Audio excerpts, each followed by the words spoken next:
Bismillahirrahmanirrahim. Inna fatahna laka fatham mubina liyaghfira laka Allahu ma taqaddama min dzambika wa ma ta'akhkhar wa yutimma ni'matahu 'alaika wa yahdiyaka shiratan mustaqima. Inna setemene ingsun Allah iku fatahna buka sapa ingsun Allah laka dumateng sampean Muhammad.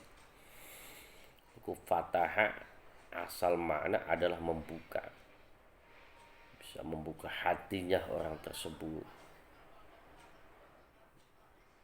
bisa membuka pemikirannya orang tersebut, sehingga orang tersebut terbuka hatinya dan pemikirannya oleh Allah Subhanahu wa Ta'ala, dan disitulah adalah merupakan kemenangan. Ya, bahasanya inna, ketika bahasa inna adalah Allah Subhanahu wa Ta'ala ngendika inna, ini adalah merupakan ada keterlibatan makhluk Allah Subhanahu wa Ta'ala di antara kanjeng Nabi Muhammad wa ashabu. Bukan langsung Allah Subhanahu wa Ta'ala yang memenangkan dengan Allah Subhanahu wa Ta'ala, yang enggak begitu. Inna fatahna laka fatham mubina liyaghfira, supaya ngampura sapa Allah Subhanahu wa Ta'ala laka dumateng sampean Muhammad, sapa Allah Gusti Allah Subhanahu wa Ta'ala ma ing dosa-dosa taqaddama kang wis dingin apa ma min dambika saking dosane panjenengan Muhammad, wa ma ta'akhkhara lan dosa-dosa ta'akhkhara kang wis ngakhiri sapa sampean Muhammad, wa malat dosa-dosa ta'akhkhara kang ngakhiri apa ma, wa yutimma lan bakal nyampurnakan sapa Allah Subhanahu wa Ta'ala nikmatahu ing nikmat Allah Subhanahu wa Ta'ala, ai in'amahu alaika dumateng sampean Muhammad, wa yahdiyaka lan bakal menunjukaken sapa Allah Subhanahu wa Ta'ala, menunjukkan sapa Allah Subhanahu wa Ta'ala ka ing sampean siraton ing jalan mustaqim kang lurus, ai dinul Islam. Makna liyaghfira laka Allah ma taqaddama min dzambika wa ma ta'akhkhartu bukan berarti kanjeng Nabi Muhammad sallallahu alaihi wasallam duweni dosa. Justru ketika kita mengatakan kanjeng Nabi Muhammad sallallahu alaihi wasallam duweni dosa, ya kita mau termasuk wong sing gladak ning kanjeng Nabi Muhammad sallallahu alaihi wasallam.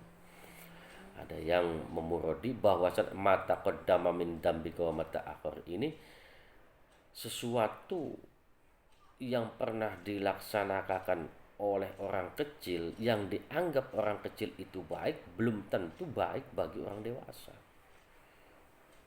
Contoh, ada perlombaan anak kecil TK atau PAUD, ternyata yang menang si Zaid. Kemenangan Zaid itu dianggap bagus bagi anak sepantarnya, tapi belum pasti dianggap baik bagi orang tua. Nah, mejer wong tua bahwasan tulisanmu blesak, ceker ayam. Tetapi menurut anak kecil justru itu adalah prestasi yang sangat bagus dan dianggap yang paling bagus.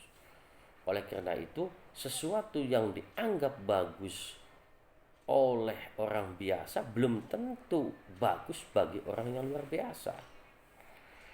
Makanya mata qaddama min dzambik wa ma ta'akhkhar. Wa yutimmu ni'matahu, dan Allah Subhanahu wa Ta'ala akan menyempurnakan nikmatnya Allah terhadap kanjeng Nabi Muhammad, di antaranya bi fathil mazkur, dengan kemenangan kota Mekah.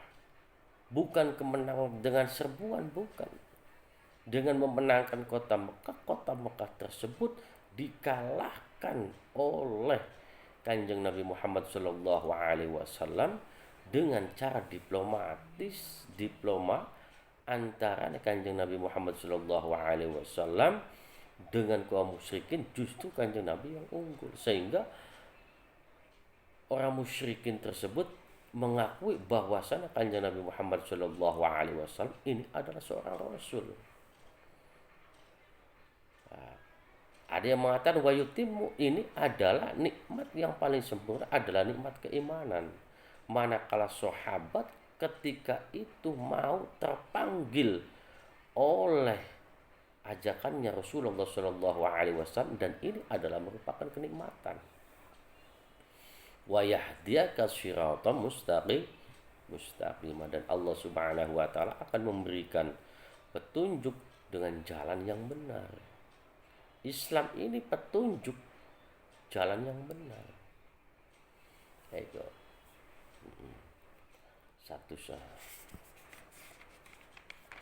Ya asbabun nuzul inna fatahna laka fatham mubina surat inna fatahna fatham mubina atau surat Al-Fatih manakala kanjeng Nabi Muhammad sallallahu alaihi wasallam di tahun ke-7 di tahun ke-6 kanjeng Nabi Muhammad sallallahu alaihi wasallam serta pasukannya yang berjumlah 1.400 sahabat tujuannya mau ke Mekah. Tujuan mau ke Mekah adalah untuk umroh. Pahramu maka pada pakaian ihram sopo kanjeng Nabi dan sahabatnya bil umrati kelawan sebab umrah min Dzul Khulaifah saking tanah Dzul Khulaifah dari Dzul Khulaifah kanjeng Nabi Muhammad sallallahu alaihi wasallam dan sahabatnya membawa dan sahabatnya berpakaian ihram. Tujuannya mau ihram. Wasako lan giring sapa kanjeng Nabi Muhammad sallallahu alaihi wasallam sab'ina ing 70 apane badanatan yaiku onta apane badanatan onta sing lemu hadiyatan hale hadiyatan hale oleh hadiah lil hale hadiyatan hale rupa hadiah lil harami untuk tanah haram si sahabat. Wasakolan giring sapa al kaum sab'ami'ah ing sab'atun 500 700 sab'ami'atin yaiku wasakolan giring sapa al kaum sab'ami'atin ing 700 onta. Di kanjeng Nabi kalian sahabat nggawa 770 onta. Falamma wasolu mangkain dalam sumangsane sampai sapa kanjeng Nabi lan sahabat lil Hudaybiyah maring Hudaybiyah. Apa sih Hudaybiyah ke?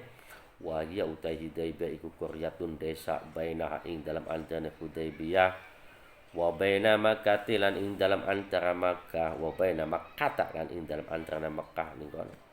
Marhalatun utawi anak marhalatun ku yaiku 22 km. Begitu kanjeng Nabi Muhammad sallallahu alaihi wasallam masuk ning Hudaybiyah. Kemudian kanjeng Nabi Muhammad sallallahu alaihi wasallam mengutus Sayyidina Utsman. Arsala maka mengutus sapa kanjeng Nabi Muhammad sallallahu alaihi wasallam Utsman ing Sayyidina Utsman. Utsman mana? Mau Mekah. Liyahbirahu supaya menginformasikan sapa Sayyidina Utsman ahlaha ing penduduke Mekah. Utsman mana? Berangkat informasikan kepada penduduk Mekah bi anna Rasulullah sallallahu alaihi wasallam kelawan setemene kanjeng Nabi Muhammad sallallahu alaihi wasallam iku yuridu mengharapkan sapa kanjeng Nabi Muhammad sallallahu alaihi wasallam ziarah Baitul Haram ing ziarah ngunjungi Baitul Haram. Walam yakun lan ora ana sapa kanjeng Nabi Muhammad sallallahu alaihi wasallam iku qasidan wong sing nuju harban ing perang. Kanjeng Nabi beli pengen perang. Tujuannya pengen umrah. Palamma dhahaba ing dalam sumangsane mangkat sapa Utsman sahabat Utsman habasu mangka menjarakan nyekel newak abasu mangka newak sopo yaiku ahlul Makkah. Ing Utsman indahum ing dalem sandinge ahlul Makkah. Jadi sobat Utsman tujuannya pengen pamitan ya karena diperintahin Kanjeng Nabi, ternyata Sayyidina Utsman ditewak. Fa'asa asa lamun ingkana membumingkan lah, mempiralkan. Fa'asa mempiralkan sopo iblis bis sahabati ing dalam bis sahabati maring sahabat pak beli makna ilah.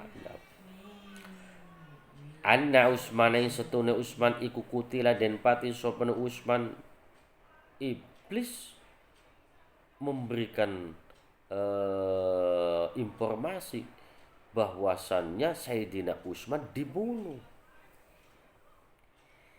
Begitu ada informasi semacam itu, pabaya mangkam beat sapa Rasulullah sallallahu alaihi wasallam ashabahu in sobat Kanjeng Nabi Muhammad sallallahu alaihi wasallam ala annahu mingatas teman sahabat Kanjeng Nabi Muhammad sallallahu alaihi wasallam iku yadkhuluna bakal manjing sapa sahabat Makkah ing Makkah harban karena perang.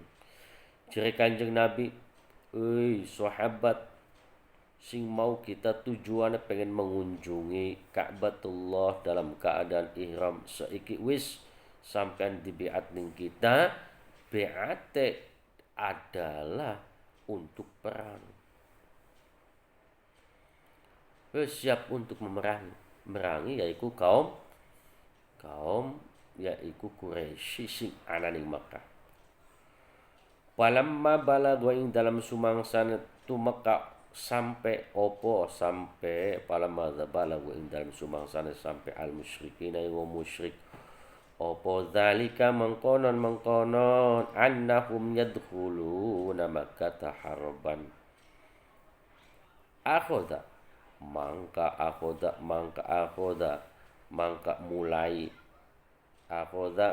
mulai asal akhoda manana yaiku nangkep.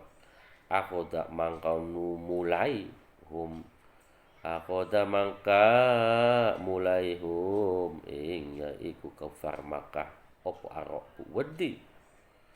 Wa atlaqulan nguculaken sopo ahlul Makkah Utsman ing sahabat Utsman. Wa talabalan menuntut sopo ahlul Makkah as-sulha ing perjanjian min Rasulillah sallallahu alaihi wasallam saking Kanjeng Nabi Muhammad sallallahu alaihi wasallam. Ala ayyati ingin tanakani sopo Kanjeng Nabi Muhammad sallallahu alaihi wasallam fil ami ing dalam tahun al-qabil kang ngarep. Wa yadkhulu halal manjing sopo Kanjeng Nabi Muhammad sallallahu alaihi wasallam ha ing Hudaybiyah wa yuqimulan mukim sopo Kanjeng Nabi Muhammad sallallahu alaihi wasallam fiha ing dalam Hudaybiyah salasata ayyam ing telung dina. Punggane Sayyidina Utsman ditangkap. Jadi Kanjeng Nabi wis ayo sekian memana mau Mekah. Tuntut yaitu ahli Mekah supaya Sayyidina Utsman ditokakan. Ternyata ahli Mekah wedi karena sahabat Kanjeng Nabi Muhammad sallallahu alaihi wasallam begitu banyak ya 1.400 sahabat. Jadi sahabat Utsman dilepaskan. Begitu sahabat Utsman dilepaskan, ahli Makkah menuntut kepada Kanjeng Nabi Muhammad sallallahu alaihi wasallam agar Kanjeng Nabi Muhammad sallallahu alaihi wasallam damai. Intine Kanjeng Nabi nanti andai kata mau umroh nanti tahun depan lagi. Dan Kanjeng Nabi saat itu ada di Dzulhulaifah 3 hari. Fatahallala mangka tahallul sapa huwa Kanjeng Nabi washabu lan sahabat Kanjeng Nabi hunaka ing Dzul Khulaifah. Hunaka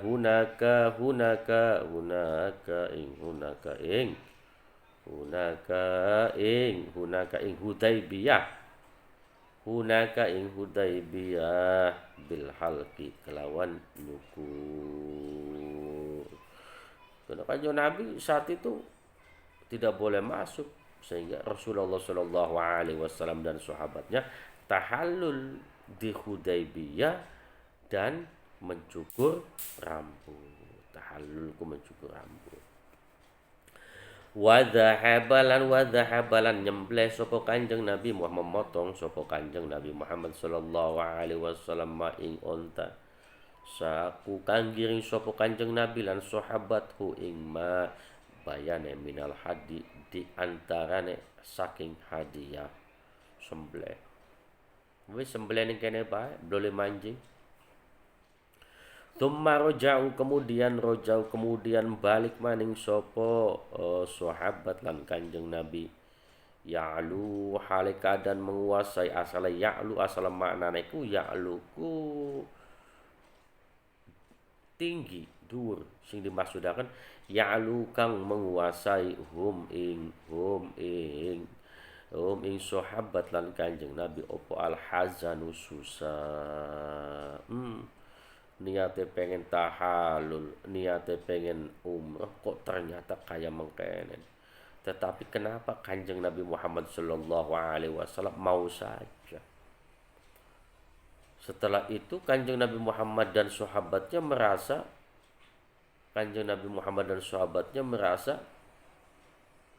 sedih karena tujuannya tidak sampai. Paro damang kang ngarepaken sapa Allah Subhanahu wa taala tasliyahum ing menghibur Kanjeng Nabi lan sahabat. Wa idhabal huzni lan ngilangaken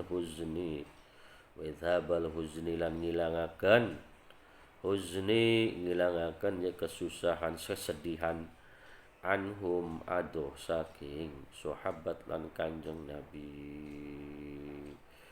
Setelah Kanjeng Nabi dan sahabat merasa sedih, kemudian Allah Subhanahu wa taala ingin menghibur Kanjeng Nabi dengan cara fa'anzala mangka nurunaken sapa Allah Subhanahu wa taala alaihi ngatasé Kanjeng Nabi Muhammad sallallahu alaihi wasallam wa huwa utai Kanjeng Nabi iku sairun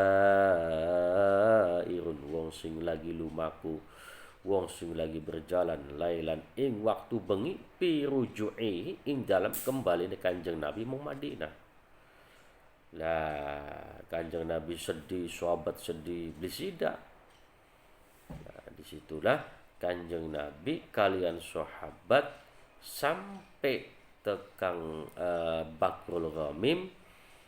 Kanjeng Nabi sampai tekang Bakrul Ghamim. Bakrul Ghamim ku wadin amamal asfan, jurang sing ana ning arepe tanah Asfan, desa Asfan ke antara Mekah lan Madinah. Ada antarane Mekah lan Madinah. Anak ning Bakrul Ghamim Kanjeng Nabi Muhammad sallallahu alaihi wasallam dihibur ning Kanjeng Nabi, dihibur ning Gusti Allah dengan cara malaikat Jibril menurunkan ayat surat Inna Fatahna Laka Fathan Mubina. Loh, jadi Kanjeng Nabi alhamdulillah kita oleh surat Inna Fatahna Laka Mubina. Bagaimanapun kita akan menang. Optimis Kanjeng Nabi, pasti. Jadi Kanjeng Nabi waqad unzilat alayya lailatan suratun hiya ahabbu ilayya mimma tala'at alaihi syamsu. Sungguh tadi malam saya diturunkan Al-Quran, ayat Al-Quran dari Allah Subhanahu wa taala yang aku cintai daripada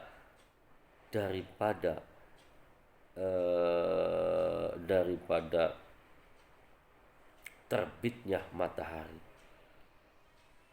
Oleh karena itu, Kanjeng Nabi Muhammad sallallahu baca inna fatahna laka fatham mubin. Tetapi Kanjeng Nabi Muhammad sallallahu alaihi wasallam setelah itu berbicara kepada sahabat, sahabat merasa tercemburu. Jadi sahabat, faqala al-muslimuna hani'an mari'an laka ya Rasulullah. Iya sampean enak. Kita priwi ya Rasulullah. Laqad bayyana Allahu laka ma yaf'alu bika. Sungguh Allah Subhanahu wa taala sudah menjelaskan terhadap engkau apa yang engkau perbuat dan engkau akan mengalami kebahagiaan.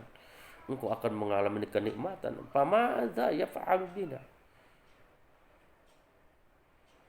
Apakah Allah Subhanahu wa taala akan melakukan hal itu terhadap kita?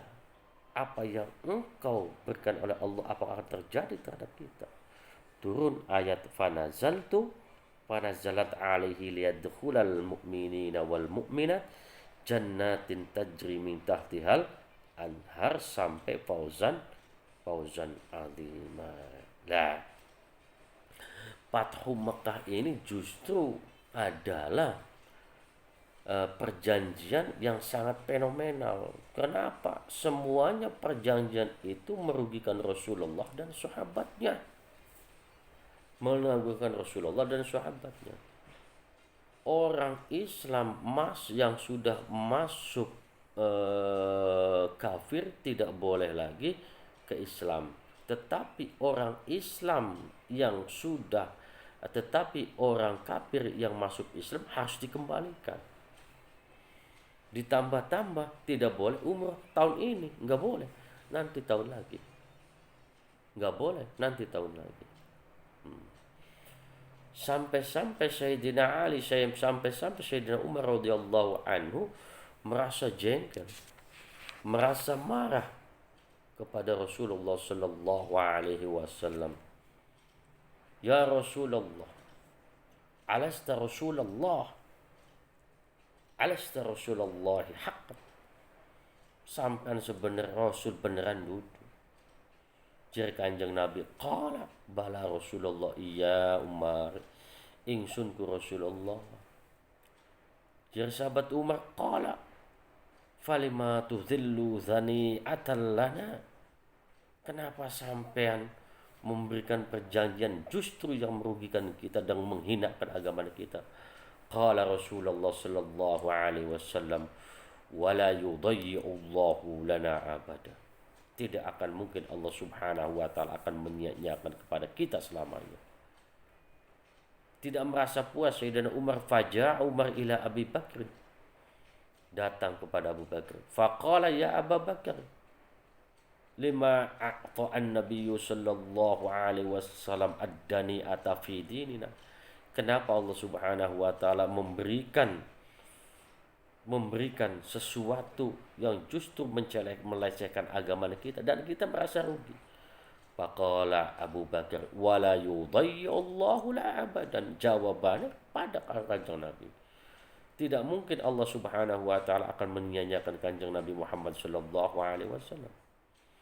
Wa qala, lan berkata sapa Umar radhiyallahu anhu Abi Bakar, alaysa hadan nabiyyun haqqan.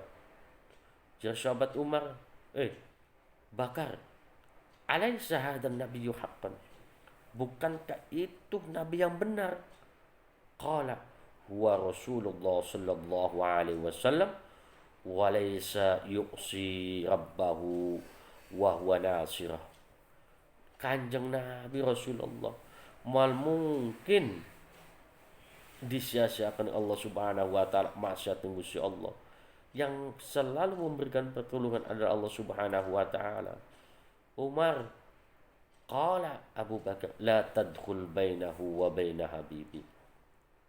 Jangan kau masuk urusannya Rasulullah antara Allah Subhanahu wa taala dengan Rasulnya.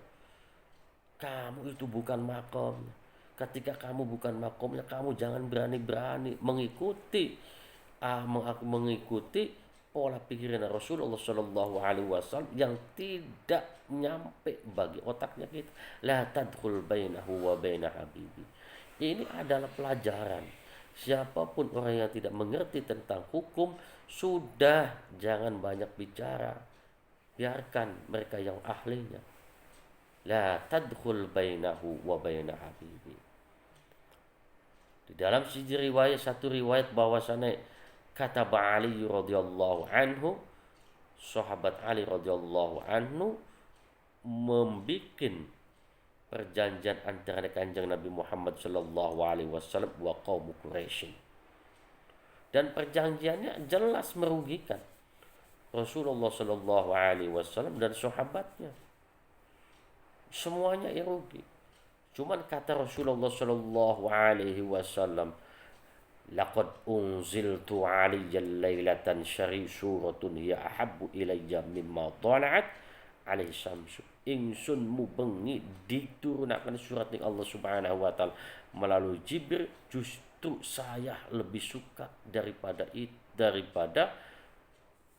terbitnya mata, saking senang-senangnya. Dan saya pasti akan menang karena Allah Subhanahu wa taala tidak akan mungkin menyia-nyiakan rasulnya.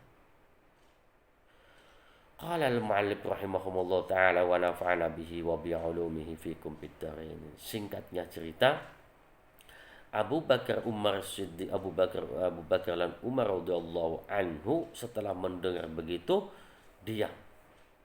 Kemudian Rasulullah sallallahu alaihi wasallam memanggil Sayyidina Ali karramallahu wajhah bahwasanya uktub bainana wa bainahu kitaban pada Rasulullah sallallahu alaihi wasallam Ali, tulis perjanjian antara kita dan kaum Quraisy bahwasanya ini sudah ada perjanjian dan tidak boleh satupun untuk mencidrai tentang perjanjian itu. Ditulis nih sahabat Ali. Faqala uktub bismillahirrahmanirrahim. Kemudian sahabat Ali menulis bismillahirrahmanirrahim. Begitu sahabat Ali mengutus bismillahirrahmanirrahim, faqala Suhail bin Amr, kata Suhail bin Amr, amar rahmanu fawallahi ma adri ma huwa. Demi Allah, Rahman kita belum. Apa Rahman? Hapus. Umhur Rahman. Wa umhu bismillahirrahmanirrahim. Dihapus. Pripun ya Rasul, hapus, tidak apa-apa. Lah, uktub Muhammad, uktub Ali. Hadza awwalu ma hadza ma salaha alaihi. Hadza ma salaha alaihi Muhammad Rasulullah sallallahu alaihi wasallam baina Quraisy. Kata Suhail, apa? Ini adalah Muhammad, ajana Muhammadan. Lau kunna na'lamu anna Muhammad Rasulullah sallallahu alaihi wasallam ma sadadnaka an hadzal bait wala qatalnaka. Justru ketika kita tahu kalau Muhammad sallallahu alaihi wasallam ini adalah seorang rasul, saya tidak akan halangan dan saya tidak akan mau berusaha membunuhnya. Umhu isma Muhammad Rasulullah. Sayyidina Ali karramallahu ta'ala tidak mau. Ya gelembay kanjeng Nabi. Tidak mau bersisi keras. Kata Rasulullah sallallahu alaihi wasallam, ya Ali khudh yadi dullani ya Ali. Endi Ali. Sok Muhammad aran Muhammad ku endi. Tak hapus ni ingsun. Sahabat Ali tidak berani menghapus, tetapi karena kanjeng Nabi Muhammad sallallahu alaihi wasallam oleh turun ayat bakal menang dihapus Muhammad Rasulullah, diganti hadza awwalu ma salaha alaihi Muhammad bin Abdullah. Jadi sahabat Ali, kok begitu Muhammad? Gimana sih Muhammad? Tidak lama kemudian datanglah yaitu Abu Jandal. Siapa Abu Jandal? Abu Jandal ini anaknya Suhail bin Amr. Menangis Abu Jandal. Karena Abu Jandal tersebut selalu disiksa oleh bapaknya dan kaumnya karena mengikuti agama Rasulullah. Begitu mengikuti agama Rasulullah Shallallahu Alaihi Wasallam, akan mengikuti kanjeng Nabi, dicegah oleh bapaknya, ya Muhammad, ente arep membawa anak saya, hada awwalu ahdin baini wa bainak, ini adalah awal pertama perjanjian antara saya dengan kamu. Kok kenapa kamu mau membawa anak saya? Kata sahabat, kata kanjeng Nabi Muhammad sallallahu alaihi wasallam, ya Suhail isbir, saya ja'ala lakallahu maharajan wa mahrajan, nanti akan jalan keluarnya. Singkatnya cerita, kanjeng Nabi Muhammad sallallahu alaihi wasallam karena perjanjian itu justru melecehkan umat Islam, cuman ada peluang bahwasannya diskusi Islam itu boleh, seminar di mana-mana. Itu kemenangannya. Sehingga seminar Islam dilegalkan. Di mana-mana Islam dilegalkan. Wow, debat tentang Islam. Oh, ternyata yang unggul itu Islam. Kenapa? Tuhannya mereka dikencingin. Masa ada Tuhan dikencingin? Masa ada Tuhan gak bisa makan apa-apa? Masa gak Tuhan gak bisa memberikan petunjuk kepada kita? Wah, Tuhan apa? Sehingga berbondong-bondong mengikuti agamanya kanjeng Nabi Muhammad SAW disebabkan dilegalkan tentang diskusi Islam. Itulah kemenangan Islam. Makanya inna fatahna laka mubina, saya akan membuka kepadamu Muhammad, membuka hatinya mereka, membuka pemikirannya mereka, membuka tentang diplomatnya mereka, sehingga mereka masuk akal, dan ketika masuk akal akan mengikuti agama fathan mubina. Dan fathan mubina tersina fatahna fathan mubina ini setelahnya turunnya, yaitu waktu Dzul Hulaifah, waktu di Hudaybiyah, di Bakril Ghamim, dan realitanya nanti setelah 2 tahun kota Mekah yaitu dimenangkan oleh kaum muslimin. Kaum muslimin. Dan situ Sayyidina Abu Bakar Siddiq radhiyallahu anhu tidak ada komplek, tetapi Sayyidina Umar radhiyallahu anhu justru meragukan kanjeng Nabi, mewujudkan keimanannya kanjeng Nabi Muhammad sallallahu alaihi wasallam. Sampai di satu riwayat, palima nu'ti dani'atan fi dinina, kenapa engkau memberikan zani'atan, kenapa engkau memberikan daniyatan, kenapa engkau memberikan pelecehan fi dinina terhadap agama kita. Kata Rasul, inni Rasulullah wala'su asihi, inni Rasulullah wa'asihi. Dijawab oleh Sayyidina Umar, awalaysa kuntu tuhaddithuka ana sayati al-baita fanatufu fi, bukankah sampean sudah berbicara pada kita bahwasanya kita ini akan tawaf ke Baitullah, kok kenapa sampean gelem kaya mengkenen bae? Justru ana ahbartuka ana na'tihi al-am, nyong engkau bakal tekane ning tahun maning beli apa sing penting mah dialek Islam itu dilegalkan. Justru itu akan menjadi kemenangan bagi kita. Nyatane Islam sampai tekan Indonesia iku karena kegigihan kanjeng Nabi Muhammad sallallahu alaihi wasallam. Dan andai kata ada orang bertanya, kok kenapa kanjeng Nabi Muhammad sallallahu alaihi wasallam, sahabat Umar radhiyallahu anhu seolah-olah tidak percaya kepada kenabian Muhammad dengan alasan bal talaban likasfi ma khafi anhu, tujuannya menuntut sesuatu yang tidak jelas oleh Rasulullah agar Rasulullah menjelaskan. Makanya di situ Rasulullah Shallallahu Alaihi Wasallam dan sahabat Abu Bakar Siddiq mengatakan la tadkhul bainahu wa baina habibi, urusane wong gede sampean aja melu-melu beli ngerti antara urusane Gusti Allah kalian urusane ya iku Sayyidina Umar. Disitulah Sayyidina Umar mulai berdiam, kalah debate ning Sayyidi Kanjeng Nabi Muhammad. Tidak lama kemudian, 2 tahun kemudian, Rasulullah Shallallahu Alaihi Wasallam niku sing den arani Suhel masuk Islam. Suhel masuk Islam. Begitu Suhel masuk Islam, Suhel dibully ning sahabat Umar. Jere sahabat Umar, kamu jandal ika anak bapaknya sirah abdin nabai. Apa sih yang bapaknya sirah kan lagi kan gebugi bayi sirah mantungai sirah.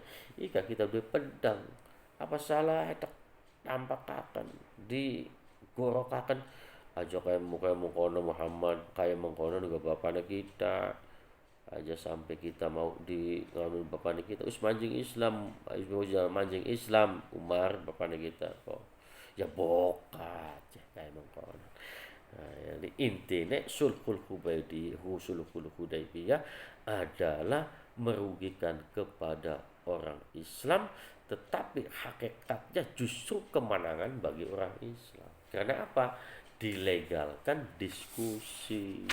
Begitu dilegalkan diskusi, ternyata banyak orang yang mempunyai pandangan kok kenapa adanya Tuhan kita selalu dikencingi oleh tikus, dikencingi oleh laba-laba. Masa Tuhan dikencingi diam aja? Nah, disitulah yadkhuluna fi dinillahi afwaja, dan di situ Rasulullah Shallallahu Alaihi Wasallam membaiat sinden arani baiatur ridwan. Wallahu a'lam bishawab.